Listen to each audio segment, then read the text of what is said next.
สบายดี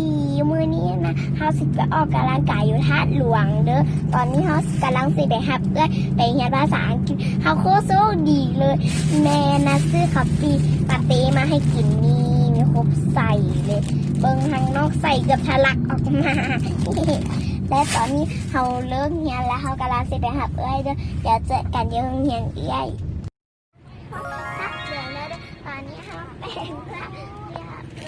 เดี๋ยวเขาจะไปออกกำลังกายไปกับแม่และของเล่นกันเลยไปเล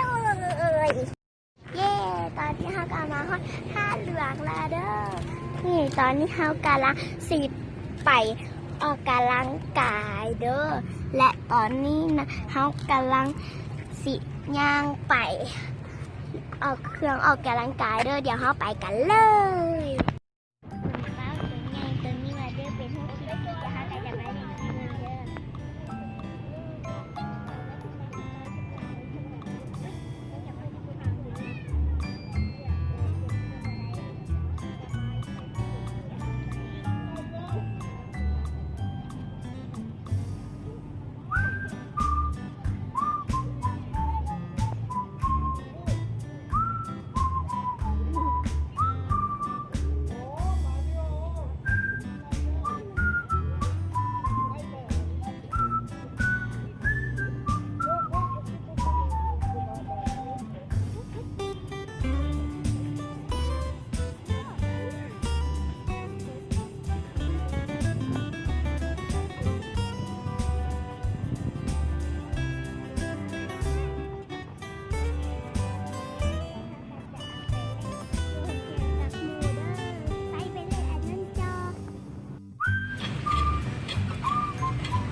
เล่นตอนนั้นเด้อไปกันแต่เด็กๆไปเป็นแม่ค่ะลูกแต่แม่ไม่อยากเล่นนะมันมอง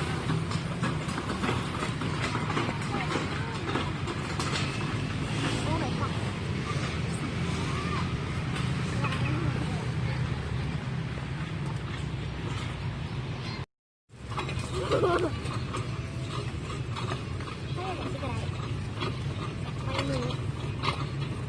มันยังไปเองก็หัวมันก็ยังขึ้นหัวผีหลอกบัวเนี่ยอันนี้เราอยู่ซื่อๆเด้อ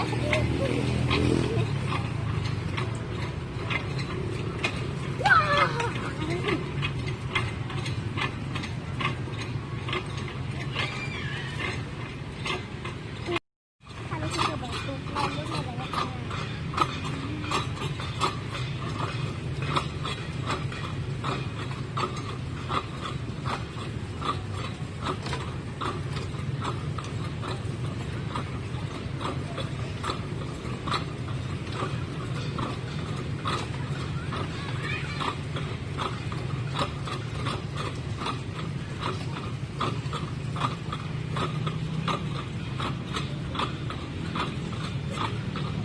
ตอนนี้เขาจะมาเครื่องเล่นเขาเล่นถ้าแล้วจะให้ไปเล่นกันแล้ว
น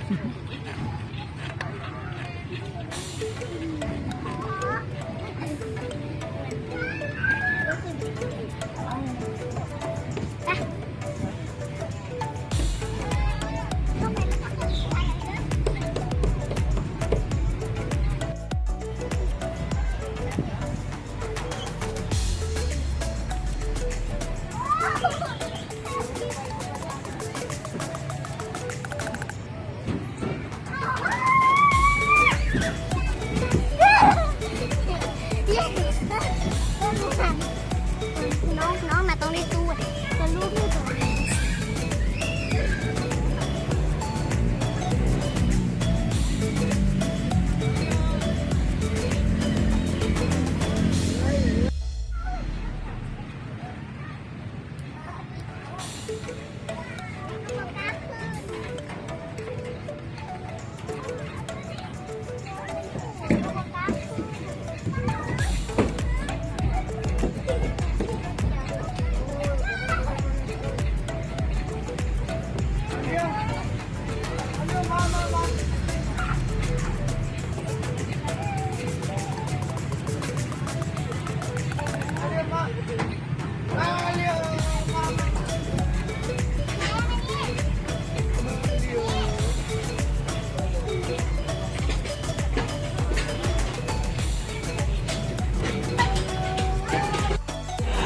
ตอนนี้เขาการเล่นของเล่นแล้วเขาการซีมากินกันแล้วที่มันละลายแหละแต่ตอนนั้นเขาเจ้าบอกว่ามันเหนียวเราการซีมากินอันนี้คือรสคิดแคทเด็กโอ้ยบึ้ง